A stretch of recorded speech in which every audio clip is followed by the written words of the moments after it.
Jangan pernah bermimpi untuk mendapatkan pemimpin yang adil dan amanah kalau dia tidak pernah dididik oleh orang. Hanya belajar di university 16 berjumpa 16 kali, selepas itu exam, selepas itu selesai. Saya tidak mengatakan belajar di university itu tidak berkualiti. Berkualiti, baik, tak salah, BA, Master, PhD. Tapi jangan lupa, itu hanyalah kertas. Itu hanyalah syahadah. Ada yang lebih mulia daripada itu, yaitu ilmu pengetahuan. Ilmu kita dapatkan bitalaqi, duduk bersama guru. Idza qara'a 'alaika faqul haddatsana wa idza qara'ta 'alaihi faqul akhbarana.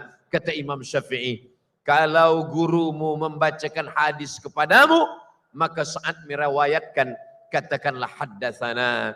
Dan ketika engkau membaca kitab, gurumu mendengarkan dan dia bersetuju dengan isinya, maka katakanlah akhbarana. Itu hanya didapatkan kalau kita belajar kepada guru, duduk kepada guru, mendengarkan cakap guru, menengok bagaimana dia tasyahud, bagaimana dia mengangkat takbiratul ihram, bagaimana dia berwudu. Itulah metode yang diajarkan oleh Rasulullah sallallahu alaihi wasallam. Yang pertama, ilmul ulama. Yang kedua, adlul umara.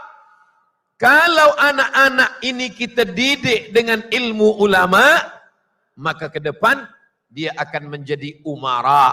Dia akan menjadi pemimpin yang mengikut ilmunya ulama. Dia akan menjadi pemimpin yang takut kepada Allah kerana dia dibekali oleh ulama. Siapa yang membebaskan Palestin?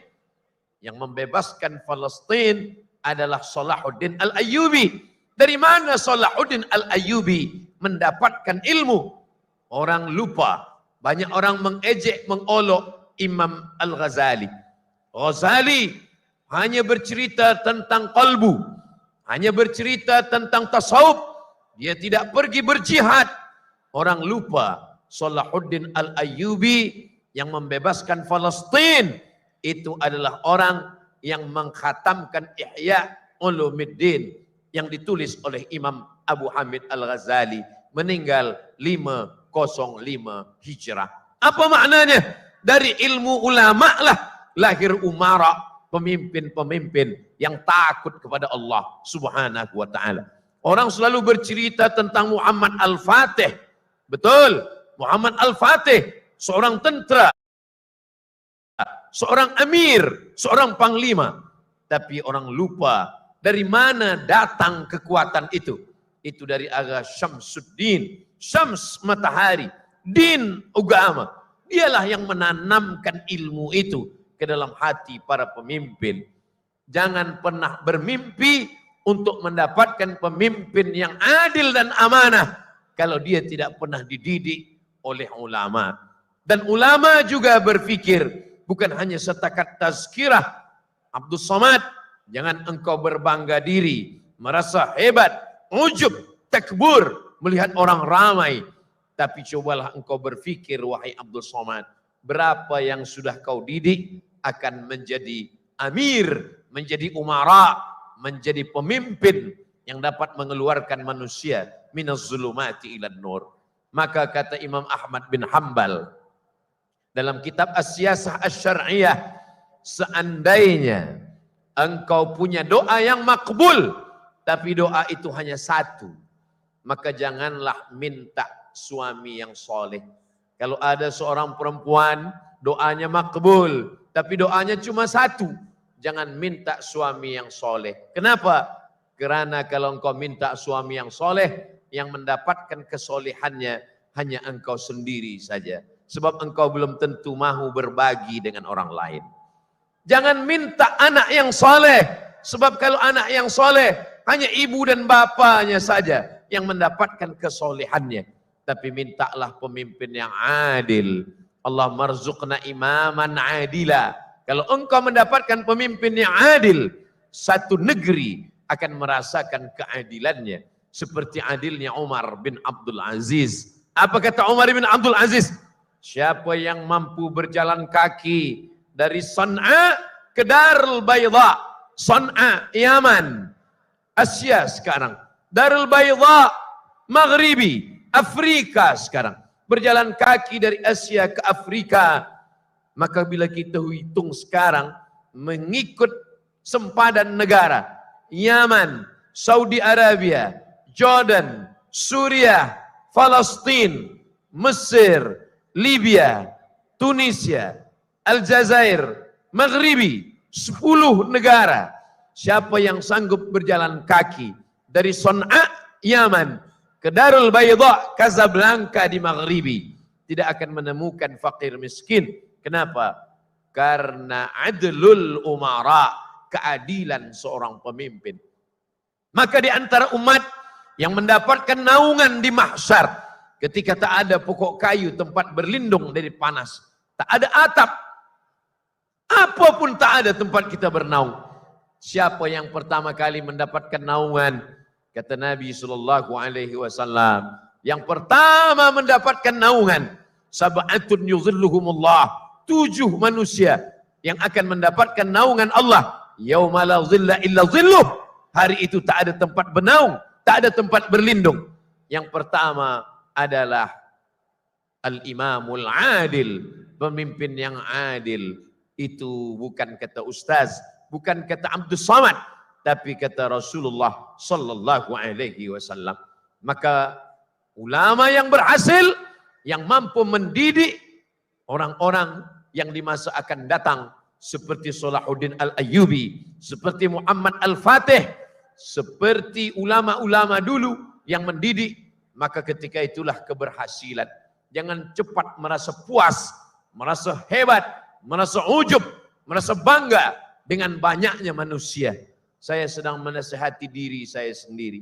Sebab hari ini menengok orang ramai, menengok umat Nabi Muhammad sallallahu alaihi wasallam, lalu kemudian gambar malam ini akan diposting, masuk ke dalam Instagram Ustaz Abdul Somad. Yang belum follow, coba follow. Esok hari orang akan bagi komen, Masya Allah Ustaz Abdul Somad. Lalu Ustaz Abdul Somad pun menonton YouTube, hidungnya pun mengembang kerana ujub. Tanya dalam hatimu, hai Abdul Somad, berapa orang yang akan menjadi pemimpin yang adil selepas engkau mati menghadap Allah Subhanahu wa ta'ala. Ini dua yang saling mengkait, tidak boleh terlepas antara keduanya. Ilmul ulama wa adlul umara. Kenapa ulama menjadi adil? Karena takut kepada ulama. Kenapa umara menjadi amanah? Karena takut kepada ulama. Kenapa ulama ilmunya diamalkan? Karena ada orang yang takut kepada Allah Subhanahu wa ta'ala. Dan rasa takutnya itu ingin menyelamatkan orang banyak. Idza kuntum salasan fi safarin. Kalau kamu ada 3 orang melakukan safar perjalanan, falyu'ammiru ahadahum, maka angkatlah 1 orang menjadi pemimpin. Kami safar, musafir dari Riau ke Kuala Lumpur, dari Kuala Lumpur ke Kota Baru, dari Kelantan diteruskan lagi ke Terengganu, dari Terengganu akan terus lagi ke Pahang, dari Pahang kembali ke Kuala Lumpur, lalu kemudian ke Selangor. Mesti ada amir, mesti ada pemimpin. Kalau 3 orang musafir mesti mengangkat pemimpin seorang, lalu bagaimana kita di tengah perahu bahtera yang besar? Mesti ada 1 nakhoda yang akan menetapkan kemana arah kapal, macam mana arah angin, kemana kita akan dibawa. Maka itulah pentingnya dalam Islam. Untuk apa ayat ati'ullah wa ati'ur rasul wa ulil amri? Kalau ulil amrinya tidak ada. Siapa itu ulil amri? Baca ayat sebelumnya. Innallaha ya'murukum an tu'addul amanat. Orangnya amanah ila ahliha. Wa idza hakamtum bainan nas, dan kalau menetapkan hukum, antahkumu bil adli. Dia menetapkan hukum dengan adil. Karena itu akan diminta tanggung jawab di hadapan Allah Subhanahu wa ta'ala. Innas sam'a, pendengaran, wal basar, penglihatan, pandangan mata, wal fuad, hati dan pikiran. kullu ulaika kana anhu mas'ula. Semua akan disoal, semua akan ditanya, semua akan diminta tanggung jawab di hadapan Allah Subhanahu wa taala. Ibu yang punya anak yang sedang mengandung, mohon maaf, maka doakanlah dia satu di antara dua. Ilmul ulama, dia menjadi ulama. Adlul umara, dia menjadi pemimpin yang adil. Syukur kalau dua-dua ada dalam dirinya. Dia adalah ulama yang berilmu dan dia juga adalah orang memimpin dengan adil dan amanah. Yang ketiga ini kata Imam Fakhruddin Ar-Razi adalah ibadatul ubbad, ibadahnya para ahli ibadah. Ada orang-orang yang tidak viral, dia tidak pandai berbicara di depan manusia, tapi bila tengah malam malaikat memandang dari atas langit, rumah dialah yang paling terang kerana tahajudnya, kerana munajatnya di tengah malam. Boleh jadi Allah menurunkan rahmat bukan kerana tazkirahmu wahai Abdul Somad, tapi karena ada ibadatul ubbad, ibadah orang-orang yang kita anggap dia manusia biasa, tapi dia sebenarnya orang yang luar biasa. Suatu ketika Imam Ahmad bin Hanbal sedang duduk. Ketika dia sedang duduk, datang seorang perempuan. Perempuan ini bertanya, wahai Imam Ahmad bin Hanbal, ya, apa hukum menjual kain? Kata Imam Ahmad bin Hanbal, menjual kain hukumnya halal. Kain ini saya tenun, menenunnya di tengah malam. Rumah saya tak ada lampu, gelap. Saya tak boleh menenun di dalam gelap. Saya tunggu tentera-tentera lalu di depan rumah saya. Bila tentera lalu menggunakan lampu, maka saya pakai cahaya lampu itu untuk menenun kain. Saya pun berhenti bila gelap tiba. Bila lalu lagi tentera terang, saya pun menenun kain saya. Kain ini jadi kain kerana saya pakai cahaya lampu tentera yang lalu. Apa hukum menjual kain ini? Wahai Imam Ahmad bin Hanbal. Menetes air mata Imam Ahmad bin Hanbal.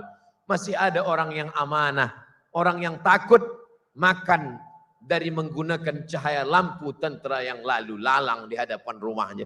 Imam Ahmad bin Hanbal bertanya, siapa kamu? Perempuan itu menjawab, saya adalah adik perempuan dari Bishri Al-Hafi. Bishri Al-Hafi adalah seorang laki-laki, wali Allah. Hafi maknanya berjalan di atas muka bumi, tiada menggunakan alas kaki. Kerana dia malu kepada Allah menggunakan alas kaki di atas tanah yang mulia. Tapi ini cukuplah hanya setakat pelajaran saja. Jangan esok pagi orang Kelantan semua berjalan tak ada alas kaki. Suatu ketika dia pulang, dia selama ini mabuk, dia minum khamar, dia buat maksiat, dia buat dosa.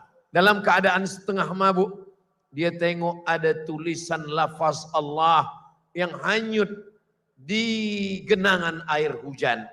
Lalu dia ambil tulisan lafaz Allah, dia tempelkan ke dinding bilik kamar dia.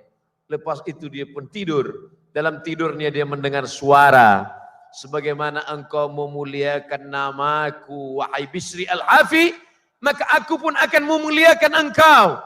Itulah pintu dia taubat kepada Allah. Dia pun berhenti mabuk, dia tinggalkan khamar, dia tinggalkan maksiat, dia beribadah kepada Allah. Dia tidak masyhur karena ilmunya, tapi dia masyhur karena zuhudnya. Dari rumah Bishri Al-Hafi itulah lahir seorang adiknya perempuan yang juga takut makan haram.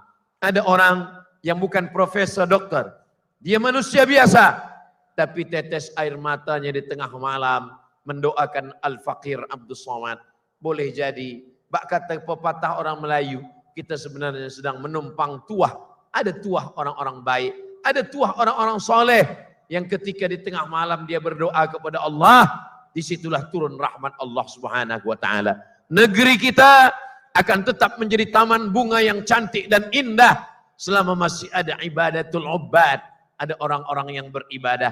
Ada yang beribadah melalui pintu surga itu dia masuk. Nama pintunya pintu Babur Rayyan. Mereka yang selalu melaksanakan puasa sunat. Orang lain tak tahu. Dia bukan ulama, dia bukan ustaz, dia bukan profesor. tapi puasa sunat dia Masya Allah, tabarakallah. Suatu ketika Al-Faqir Abdul Somad dalam satu jemputan majelis dijemput makan. Manakala sedang makan, saya pun mengajak tuan-tuan hadirin yang ada di situ untuk makan. Tapi rupanya beberapa orang sedang puasa. Kami puasa Ustaz Abdul Somad, dalam hati saya, engkau yang membagi tazkirah, engkau pula yang tak puasa Abdul Somad. Tapi saya dah siap jawaban. Seandainya ada yang bertanya, Ustaz kenapa tak puasa? Saya dah siap jawab, saya musafir. Abdul Somad yang mengatakan, puasa Isnin, puasa Khamis, Allah suka ketika amal kita diangkat hari Khamis. Saat itu malaikat berkata, ya Allah, orang ini amal jadi angkat hari Khamis. Wa ana shaim, kata Nabi. Aku suka ketika amalku diangkat oleh malaikat hari Khamis. Wa ana shaim. Aku dalam keadaan berpuasa. Disampaikan dengan suara yang keras. Tapi rupanya engkau bukan yang mengamalkannya Abdul Somad. Bersedekah. Ada orang yang masuk dari pintu surga melalui pintu babus sedekah. Oh, ini orang kaya. Dia masuk surga dari babus sedekah. Ini adalah orang yang berilmu. Dia masuk surga dari pintu mengajarkan ilmu. Tapi rupanya ada satu lagi. Dia mungkin tidak beramal dengan sedekah. Dia tidak mampu mengkhatamkan Quran. Karena dia bukan al-hafiz. Tapi rupanya dia adalah orang yang masuk dari pintu surga. Lalu ibadah. Nama ibadahnya Babul Kazimin al-Ghaiz. Sabar, menahan marah. Mampu dia menahan emosi. Dia bukan orang yang mudah untuk marah. Tapi dia adalah orang yang mudah memaafkan orang lain. Islam tidak menghilangkan marah. Islam meletakkan marah pada tempatnya. Jadi kalau ada orang tidak pernah marah sama sekali. Apapun perbuatan maksiat, dia sabar. Ada orang minum khamar. Kita jangan marah, kita sabar. Ada buat dosa, kita tak boleh marah. Itu sebenarnya bukan sabar, itu bodoh. Sebab Islam tidak menghilangkan marah. Islam menempatkan marah pada tempatnya. Memang betul, Nabi orang paling sabar. Ketika diolok Yahudi dia tidak marah. Tapi coba tengok dalam banyak hadis, Nabi pernah matanya merah sampai bersuara menggelegar. Apa kata Nabi membacakan ayat? Wa kanal insanu aktsara syai'in jadala. Memang manusia ini banyak berjidal, banyak berdebat. Ketika Nabi mendengar ada dua sahabat yang bertikai berikhtilaf tentang makna ayat-ayat Al-Quran. Nabi juga marah. Manakala selesai sembahyang, dia tanya, asyahidun fulan, asyahidun fulan, asyahidun fulan. Mana si fulan? Mana si fulan? Mana si fulan? Kenapa tidak datang sholat berjamaah? Nabi marah ketika orang meninggalkan masjid. Ini menunjukkan bahwa Nabi pun marah. Marah kepada Abu Lahab, marah kepada Abu Jahal, marah kepada Abu Sufyan. Tapi selepas Abu Sufyan bersyahadat, asyhadu an la ilaha illallah wa asyhadu anna Muhammadar Rasulullah, bukan marah dengan orangnya, marah pada perbuatannya, bukan marah dengan wajahnya, tapi marah dengan perilakunya. Selepas Abu Sufyan masuk Islam, apa kata Nabi? Man dakhala baita Abu Sufyan, man dakhala baita Abi Sufyan fahuwa amin. Siapa yang masuk ke rumah Abu Sufyan, maka dia aman, dia damai, dia selamat. Tiada darah yang boleh diteteskan, tiada rambut yang boleh diganggu, karena dia adalah orang yang sudah berubah dirinya. Apa kata Hindun? Aku tidak akan masuk Islam. Benci, dendam, kesumat. Hindunlah yang mengupah Wahsy untuk memotong telinga Hamzah, menggunting hidung Hamzah, mengambil jantung Hamzah. Sebab Hindun dendam kesumat. Rupanya sampai masanya Nabi datang ke kota Makkah Al-Mukarramah. Hindun datang menjumpai Nabi. Ketika itu Nabi sedang duduk di Bukit Sofa. Dan dia bertanya, Inna Aba Sufyan rajulun syahih. Suami saya. Kata Hindun, Abu Sufyan seseorang yang bakhil, seseorang yang pelit. Akhirnya rupanya Hindun masuk Islam. Semua orang berkata, Hindun, kenapa engkau masuk Islam? Dulu engkau bersumpah tidak akan mau masuk Islam. Apa kata Hindun? Aku tidak masuk Islam, tapi engkau sekarang Islam. Aku tidak masuk Islam. Islam itu yang masuk ke dalam hatiku. Dan Allah memaafkan segala dosa Hindun. Dan Rasulullah pun menerima Hindun. Rasulullah SAW menerima orang yang menyakiti, mengupah Wahsy, hamba sahaya, untuk membunuh pamannya, Hamzah bin Abdul Muttalib. Begitulah ibadatul ubad, ibadah. Ada yang beribadah dengan sedekah, ada yang ibadah dengan salat sunat, ada yang beribadah dengan khatam Quran. Kerana doa mereka lah Kelantan masih lagi indah seperti taman-taman bunga. Maka kalau kita belum mampu berada di dalam golongan mereka, jangan olok-olok mereka, jangan ejek mereka. Boleh jadi rahmat Allah turun kerana mereka, azab Allah tertahan pun kerana doa-doa mereka. Ibadatul ubad. Yang keempat adalah, yang keempat ini terkait dengan tujar. Amanatut tujar, amanahnya para peniaga. Peniaga-peniaga, mereka mesti amanah. Ada satu surah terkait dengan peniaga yang berkecimpung dengan takaran, timbangan, sukatan. Wailul lil mutaffifin.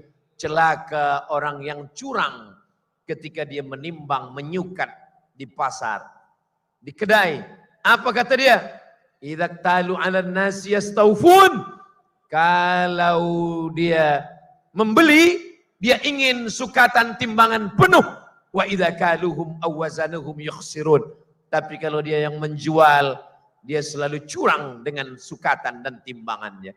Maka bisnismen, orang-orang yang berniaga, orang-orang kaya, mesti ada di setiap negeri, mesti ada di setiap kampung. Dan mereka inilah yang membayar zakat. Apa beza orang beriman berniaga dengan orang tak beriman? Orang beriman berniaga, yang dia tengok bukan berapa untungnya, yang dia tengok berapa zakatnya. Orang beriman berniaga, berapa anak yatim yang boleh dia tolong. Sedangkan orang tak beriman, yang dia tengok berapa keuntungan dunia. Harta hanyalah jembatan menuju pulau harapan. Harapan kita adalah surga, Jannatul Firdaus. Tapi surga itu dimasuki melalui pintu babus sedekah.